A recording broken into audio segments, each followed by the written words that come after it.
Good morning.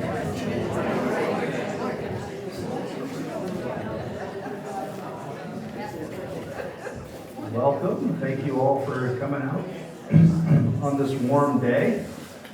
It's starting to feel like summer. We'll get started here with a town hall meeting. So just to kind of let you know what we'll be talking about today, here's a bit of an agenda. We'll do a brief update on the apartment building air conditioning and heating project. A little discussion on the phone system update that happened last week. Talk about the fellowship fund. I'll provide some updates on human resources, so some of the position vacancies and things like that we have going on. And then we'll spend some time looking at the We Care Connect survey results, which is interesting information. So we'll spend some time on that. And then, of course, anything else anyone wants to talk about, I'm happy to do my level best to address any questions or things like that. So just to jump right in here, the project, we're still in the design phase. We had some people out here last week doing some survey work, some additional survey work. So they were doing some scanning, and the scanning consisted of going into apartments with, it's kind of like a camera, and they're able to get a 3D model of the room, and it helps to evaluate the elevations and heights of the ceilings and dimensions of the room so they can build out the whole plan. They also did some scanning in the courtyard. If you saw that, they did some ground penetrating radar work as well. So we should soon, I got an update this morning from the engineering firm, have an updated schedule of work based on timelines, and I think once we get that information, we should be able to start talking a little bit more about the specific logistics of the project in a informed way.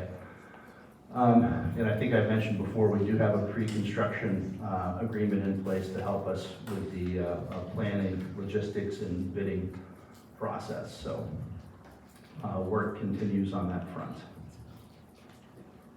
The phone system update, which was a kind of a big deal, happened last week. We actually moved from the existing system, which I think was a Cisco system, if I'm not mistaken, to a Zoom platform. So I didn't know Zoom did this, but they do. And it's a new phone system for us. When you call into the reception desk right now, instead of having to talk to the receptionist, you actually get options. So you can choose to have your call forwarded to whatever group you want to look to. And if you came in the back, on the podium in the back, there's actually the phone tree that can tell you how that operates. So feel free to grab a copy of that if it helps you. And then right now it's kind of like a canned voice there. We will work to have a familiar voice put into that function so it sounds like us. Another good feature of this system is that now our Gordon and Webster residents can direct dial in and out, when in the past they had to get connected, I think, and then be forwarded into a room. So this gives them the ability to receive a call and make a call without having staff intervene in that. And like I said, there's an update, there's a sheet in the back if you didn't grab one that kind of shows the options. If you push 1, you can go here. If you push 2, you can go there. So, Adam? Yes, sir. On the second sheet where you call Borden's main number, if you go down to the 4th slot, it says send call to the Borden Nurse Call Group. The call is answered, no. It goes to the Webster Nurses Station. No. It goes to the Borden Nurse Call Group. So it's kind of like Charlie on the MTA. It's just in a constant loop. Until the phone gets answered, I suppose. But, yeah. I mean, there's a human element to this. Someone has to answer the phone. So, but yeah, I imagine that's by design. So we keep ringing until somebody answers it. I suspect. I mean, I don't really. Adam, do you have any? The expectation is people answer the phone. If they're not answering the phone, it's not that it didn't get forwarded. Right. So This is the form we're talking about. It's back in the back, and if you feel free to grab one, and should be able to help you make it better understand what they tried to accomplish there. So, all right. Any more phone questions, Bruce? I think the spirit of Dennis's question in part is that nurses are really busy doing nursing things, but here they're kind of switchboard operators too, so things can get passed off. Mm-hmm. But I think we had a question in one of these meetings way back when about, is it appropriate for nurses to be the switchboard in off hours, or are there other possible considerations of how that job gets done? Well, I think that was the attempt to answer that question was the 2 concierge positions, which I think they filled. But also that a fundamental change of this is the ability to direct dial into the resident room now. Right, so you don't, if you're trying to reach someone in board. What I have in mind is emergencies. Talk to me more, Bruce. So tell me, Well, you're trying to critically get in touch with somebody in the room, or? no. Let's say there's an IL resident has an issue in their cottage or their apartment, Mhm. and we often call the board I center, and understand. the nurse kind of makes a decision. Sometimes the nurses even mobilize to visit the site. Okay, thanks. I got you now. So this is something we need to work on. I'll be frank with you about this. I have not worked at a community, and I've only worked at 2 other ones besides here, where you didn't have a staff presence other than nursing on the campus on off hours. I find this to be a unique situation, where if you call, you're fully dependent on the nurses to respond. And that could be to a medical emergency, or it could be to a clogged toilet. And that's something we're gonna have to look at from a staffing standpoint, because right now we're not built Right. to have coverage almost after 4:30, and very little on weekends. So I understand this as a problem and something that we're gonna have to address over time. I'll just give you kind of a case study to keep in mind as you analyze this, but I've been in the Borden hallway during power outages. You wouldn't believe the number of calls the nurses get, and they have their hands full right on the floor at the same time. So think of those kinds of scenarios Thank you. as you go through the process. Yeah, but I recognize that as an issue, and thanks for clarifying that. We don't have enough service coverage on off hours and weekends, holidays, that sort of thing. Yes. A very small point. We probably need to point out to folks, if they're gonna pick up those sheets in the back, that there are 2 separate sheets. Don't go away with just one, there's 2 Oh, separate see, mine was sheets. handed, Yeah. they stapled mine for me. Oh. There are 2 sheets. One is, one says Anderson main number, so make sure you get that. The other one is Borden Center. So, all right, thank you. Yes, Well, I had an opposite situation where the smoke alarm in my apartment went off, and it was minor. But I didn't know what to do, so I called maintenance. This was off hours, and somebody showed up. Poor fellow, sort of 8 o'clock at night, on a weekend, I think it was. And I was amazed. how long did it take them to show up? Oh, it seemed like 10 or 15 minutes, not long. They were probably here already. Yeah, I think So, so. yeah. But that would be unusual, that was luck. I sensed that in it. We didn't plan for that to happen, unless we knew you were cooking and you weren't good at it. But, okay, thank you. We'll jump on here, a little bit of conversation about the fellowship fund and our appeal for updated financial information. I think we need to add a little context to the request. I think it might be helpful for people to understand, like, if you look at the fellowship, as you move into a community, a nonprofit community in particular, we're making a fundamental promise to people that we're going to care for you for the rest of your life. even if you run out of funds by no means of your own. So the mechanism for funding that promise is the fellowship fund. So our current balance in the fellowship fund is about $3 million. So our goal by asking for the updated information is to better understand what our potential liabilities could be. So why does this become important now? A couple things. One, I think if I look back, our philanthropy committee, our executive committee, our finance committee in particular have endorsed this. The resident council, I believe has endorsed it. We've talked about it. We thought this was a good time to take on a project like this because we have both Felicia and Warren here. And many of you have worked with Felicia or probably worked with Felicia when you did your initial financial evaluation. So I think there's a level of comfort there. And we're a 25-year-old community. So as you start to get older, this starts to become a more prevalent issue. Fortunate people sometimes outlive their actuarial life that we determined when you moved in. So the potential for the need to draw on this fund could be higher than it has been in the last 25 years. So it is an exercise that's commonly done in retirement communities. Some do it, I think Warren has expressed he worked in a community that did this every other year. That might be excessive, but we won't let him do that.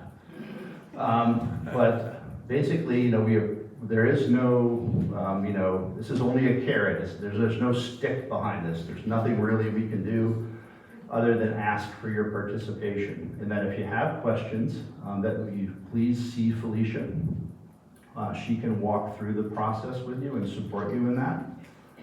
And to date, we have, last night we had 42. This morning we have about 45 responses. These are just independent living people right now. We haven't reached out to the Borden and Webster residents and families yet, although we have received some from Webster residents. So, and just remember, all the information collected will remain confidential with Felicia. She will take all her knowledge to Tennessee when she retires.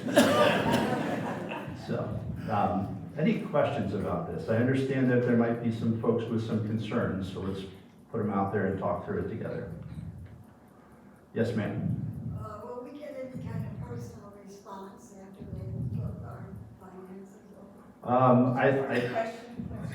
She asked if there'll be a personal response after they look over your finances to get, after we evaluate the finances. And I would say if there's a concern, we would probably reach out, but when we get the actuarial report, we'll definitely share those full results with the community in a town hall meeting like this or something.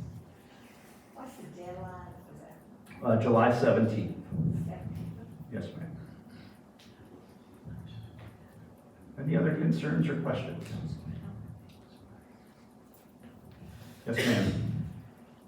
There was a confusion this time during the fellowship fund raise and also the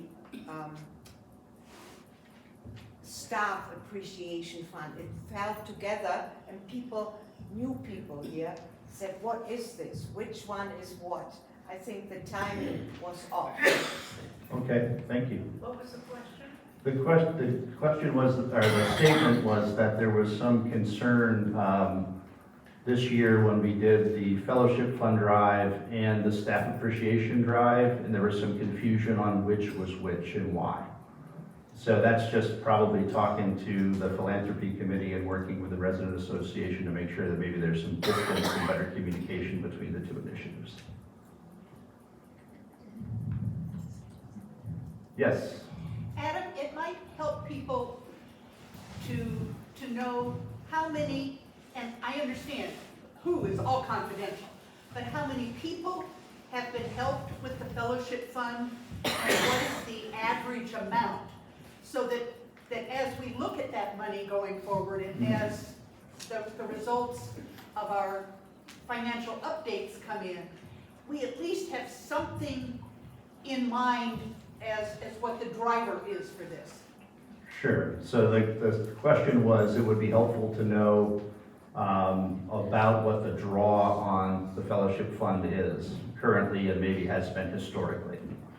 And I think we could probably pull some of that information together and share it. It's not a lot of people right now. Right.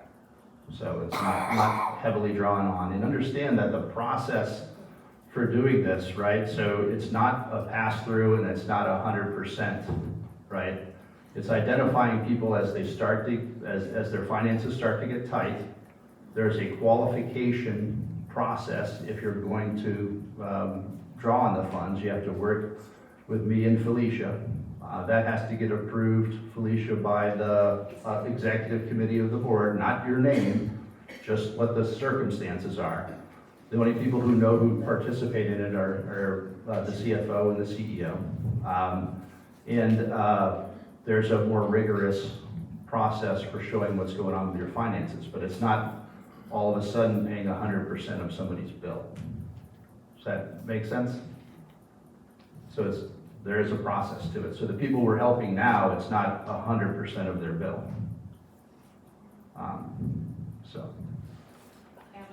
Yes, ma'am. I believe that Felicia, in the luncheons that we have been having, said that during the 25 years of Kendall, 6 people have been helped. Mm-hmm. And she's very careful when people come in to figure out that their funds will last. So the probability is very, very slim. And as you said, it is only a margin of what they can't pay that the difference is made up. But it's a very small number of people, individuals, Which could change over time. which could change. Okay. And again, if you have any questions about this, about your own, individual process or your comfort or discomfort with it, please see Felicia. I suspect almost everybody in this room had worked with her when they came in. So she will be happy to help. Adam, Yes, ma'am. is there an internal average that Kendall communities think you should have on hand? The question was, is there an average that Kendall communities think you should have on hand? And I think it would totally depend on the size of the community. So that, what would work for Collington is way higher than what we would need. They're a much bigger community. So I don't know that there's an average number necessarily. Yeah, I don't know the answer to that. So,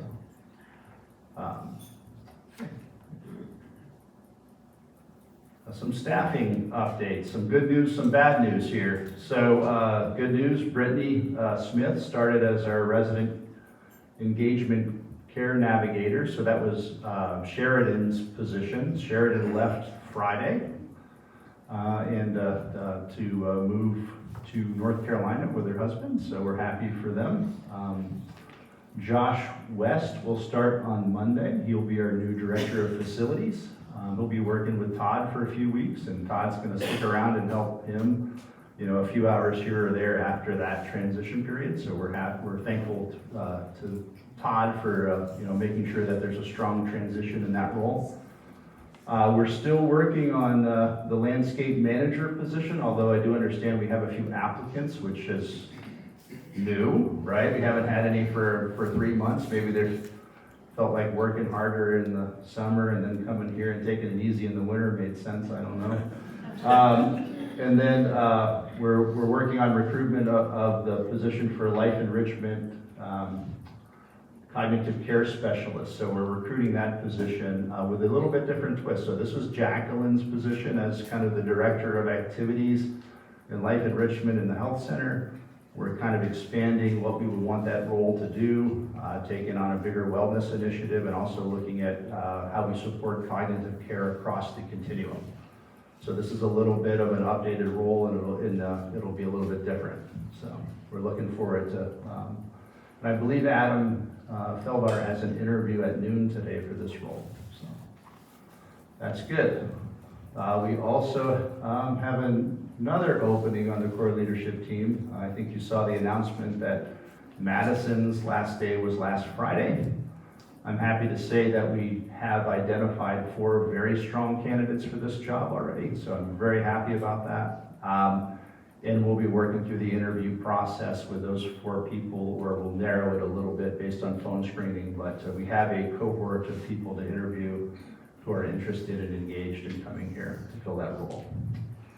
We're also sad to say that our Victoria, I think people saw the message, Victoria resigned yesterday. So we'll be looking at that role. And we still have multiple CNA and LPN positions open.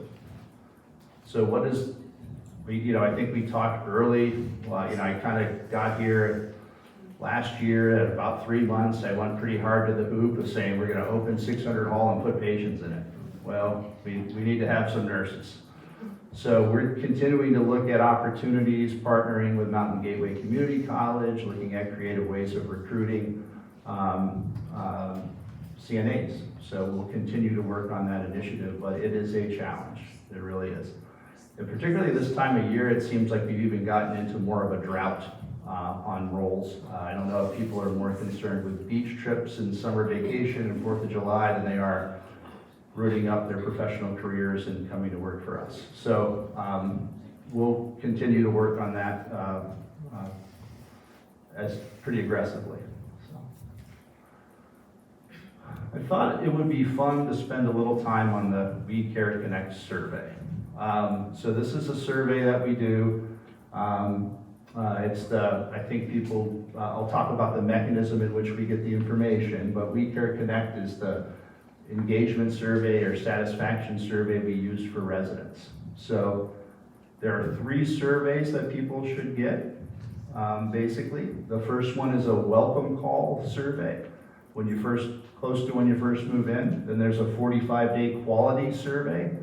That is 45 days after you move in. And then there's an ongoing survey that you should get annually. So obviously you get the first when you're busiest and you're downsizing and your life's turned upside down, we get 3 surveys from you. And then moving forward, we get 1. So that's kind of how it's set up, and I'll show you the results of that in a minute. You probably won't be surprised. So the surveys go by email, text, or phone. One of my thoughts when we'll look at it a little bit more, but what are we worried about with phone calls, texts, and emails lately from people we don't know, right? So we'll talk about this a little bit, but you can see the completion rates. The emails is by far the highest, most success rate with emails. And they're being completed, 88% of them are being completed by the resident themselves, with 12% being completed by a support caregiver. So it would go to, if you were in Borden or Webster, you could go to your loved one. The participation rate, so that's, let's see. Participation rate is I think the rate of people that complete at least one of the 3. Right? So I had to research what these words mean because it matters. So it's one of the 3. And you can see, personal care, so that's Webster. They're at 95%. That's 18 people, right? And then, the skilled care 66 and independent living is 49%. So that's one of the 3. And then I did break it down. I mean, I think you can generally do the math, but the non-participation rate is the difference. So, interesting. This is the completion rate. So this is how many surveys we're fully getting completed. And it's pretty low. I think we would like to see it higher than, I think that they really want to say that, if you get to 45%, you're kind of able to look at the information with some certainty. We're not quite there yet.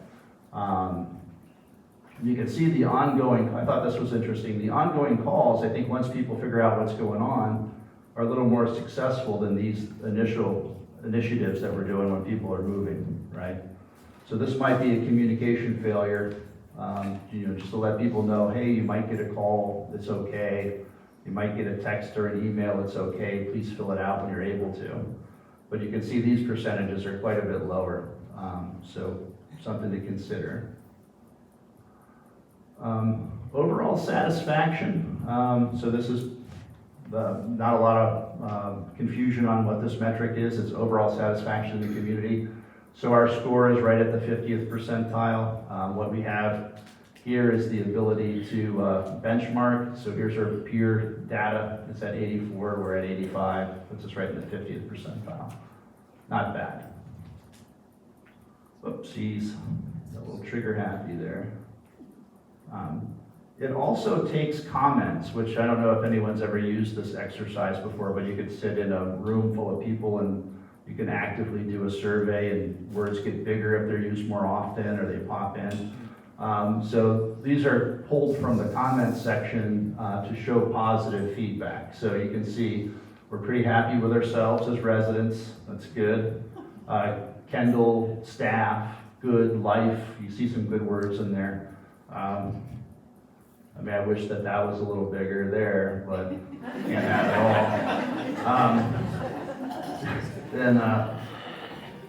all. It goes into some other metrics. So this is safety.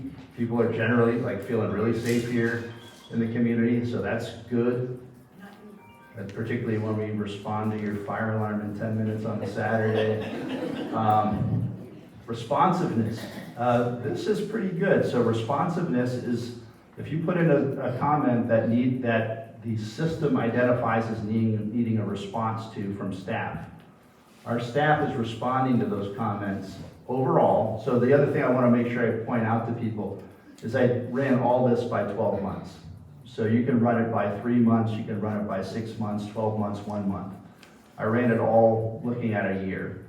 But a score of 92%, that puts us still in the 50th percentile, but we're responding to things fairly well.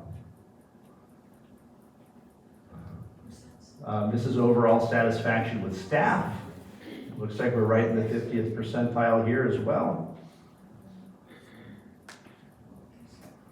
And here's some staffing words, right? Same mechanism. Thought this was pretty fun. So you got to see some names in there. Todd, I think that's also Peg. So I think it's Todd's in there twice. Miller, it looks like I picked up some last names, but dining, staff, helpful. Karen, you can kind of get an idea what people are feeling there. Housekeeping is in there, fitness. So that's pretty nice. So now I have some department information, so we could run through this too. So overall satisfaction with food and dining is high compared to the peer group data, which is wonderful. So we're a little bit above the 75th percentile. So that's good. Here's some suggestions for food and suggestions for dining. So, and I don't know how helpful this is necessarily because they're kind of vague words. I did catch, we want some more southern food. Okay. So you can take it for what it's worth. The suggestions were interesting. I would love to know what's driving that comment frequently. So you could dive deeper into the comments and try and figure that out. So pretty interesting information. Here's housekeeping. It's right at the 50th percentile. Clean, staff, training. I suspect that means we need more training. I don't know. But this is the suggestions down there. Dusting. What I don't see there is window washing, which I'm surprised. But still, we're at the 50th, we're still at that 50th, or we're below the 50th percentile there. So, groundskeeping, not a shocker, right? So we're pretty dissatisfied with the grounds. You compare it to even our peer group data, but I think I would have expected this. I think you would have as well, because you filled it out. So, but you can see weeds, better care, those types of words are tied in there. Maintenance. People generally satisfied with maintenance. We're slightly below the 50th percentile. And then it kicks into what they call core quality measures. So there's 4 core quality measures. One is the quality of the food, which we're doing pretty good. We're above the 75th percentile on food quality. That's a nice thing. Staff, we're at the 50th percentile, so that's good. Community advocate is really the amount of people who are willing to say that they would recommend the community to their friends and loved ones. So that's at the 50th percentile, right on the money. So I can take some, we can get into the rest of it, but any questions generally on this process, this tool, so we can get some information out of it? I'm new to it. I'd love to hear what residents think about it, what they're concerned about, and whether or not these represent your feelings. These results represent your feelings. What is the peer group you're comparing us with? Other retirement communities, Just all in general? like-sized, they'll go through and like-sized nonprofit retirement communities. My only comment is if people are hesitant to answer it, it's because it's coming from We Care Connect. I think so. And, if we can somehow give them a heads up, particularly the new people, if that's where we're finding a reluctance to answer, let them know this is really Kendall who's asking. Yes.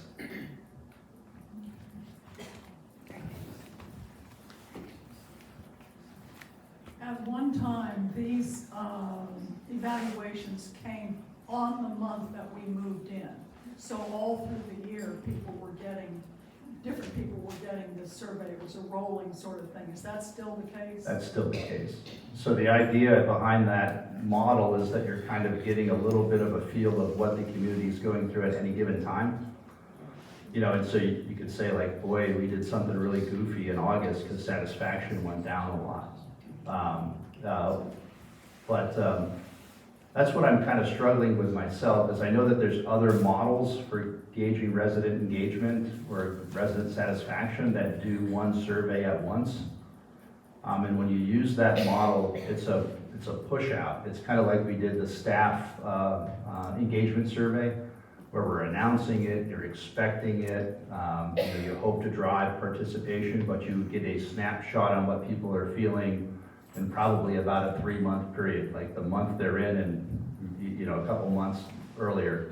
It doesn't give you a feel all the way through the year.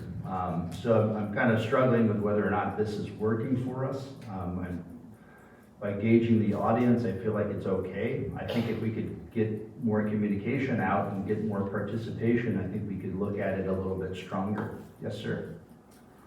Any consideration being given to follow-up focus group discussions where you can drill down to actually get feedback in some detail on why people feel? Anybody who responds to an open survey like this, wait a second, choice between satisfied and outstanding, I don't know what it tells you in a lot of cases. So I just wonder, in order to really understand what people have on their mind in some of these issues, I think you have to actually talk to people. And one way of doing that is to pull a sample of people and bring them together and have a discussion about what they like and what they really don't like. Certainly. So I think if you couldn't hear the comment, it was, have you considered doing focus groups to drill down on the information a little bit closer? And when we get through the presentation a little bit more, I have some good news for you. So, yes, ma'am.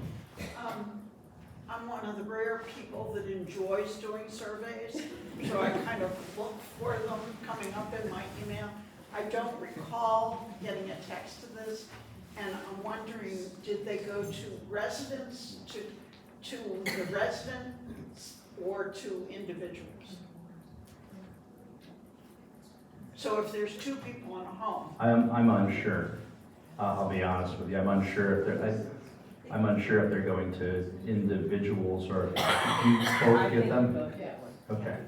So what it might be, I know that we did a decent amount of cleaning up. What we did see, I don't know, around December was that the response rate was really, really low. And we went through and there were void fields in the information that they would draw to communicate from. So missing email addresses, missing phone numbers, and Sheridan went through and refilled all that in, and the response rate bounced up. So it might be that, you know, if we're on a cycle, we may have missed you from not having that, but I can look into it, or I can find someone that can look into it, I think. thank you. Yeah. Yes, ma'am. If we didn't get a survey, have never gotten a survey, except the first survey, do you want us to do anything about that? Yeah, just let us know and we'll try and get you a survey. A very good chance that, is it getting caught? I mean, this is what's hard about this is, if you have a spam filter, could it be in your spam filter? Yeah. Are you gonna ignore it? I would completely ignore a text message unless someone really told me, expect a text message from We Care Connect. That's I think the difficulty with this. Like if anyone has friends at another retirement community, there's another way to do this that's called holler-in surveys. Holler-in surveys are a one-time survey, and you make a big deal about it, right? And we may have done them here in the past. I think we have done them here in the past, but that's still not going to give you that measurement over time. So it's just kind of philosophically getting to how we want to do it. But if you're not feeling like you're getting the survey, let us know. We'll make sure that we have your information correct, because it's just garbage in, garbage out, right? So if we can fix those problems, and we'll get you one. Thank you. Yeah. No survey?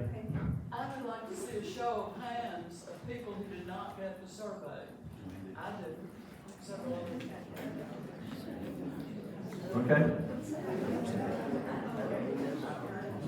Well, I hear some people saying they don't know. So it's like, and I hear some show of hands that they didn't get it. So we can work on confirming information to people too. I mean, it might be that you have to, sometimes you got to take a system like this and, scrub it, right? So we got to go back and make sure if you changed your phone number, if you changed your email address, if we put in a character the wrong way, you're not going to get the survey, right? So we need to probably go through and do that. If people are feeling that. Yes, ma'am. I think, I'm gonna have all my surveys sent to Karen. I would too. I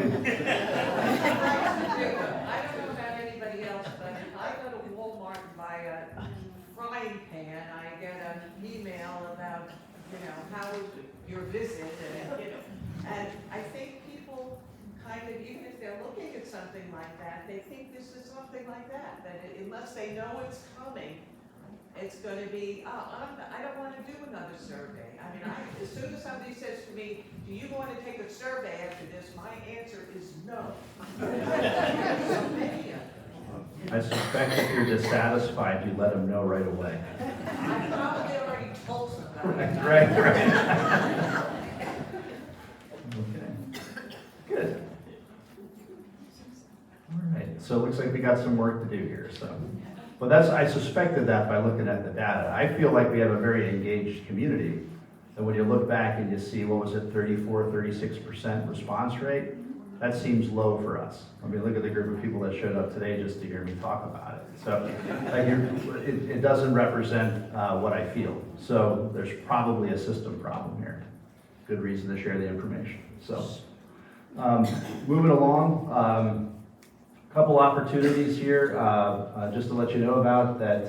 Kendall Corporation will be here for a CFO peer group, on the 27th and 29th. On July 28th, here in the auditorium at 10 o'clock, they're going to provide a presentation to residents who would like to learn more about what they do. So encourage you to come. It'll be Vassar presenting. Doug might be here. Many of you know Doug when he was filling in before I came and helping Felicia out. So they'll be here just to talk about the services that they provide to us as an affiliate organization. So I encourage participation in that if you're available. The CFO peer group is just to let you know there'll be a bunch of people here on campus. So all the affiliate CEOs are coming, so, and a lot of the TKC support will come. And these are peer group meetings that different departments have every year. We're hosting it this year. The CFOs were just super happy to come to Kendall and spend some time with Felicia at her last CFO peer group meeting. So they have a special, some special trips planned, some activities, but a lot of time is spent just kind of working on the state of the system related to the department. So, about changes, I think last time we were up here, I suggested that you might see a change in, as we changed our electronic medical records last month to point-click care. That also is the driver for your invoice. And I suggested that we might see the format of that invoice being differently.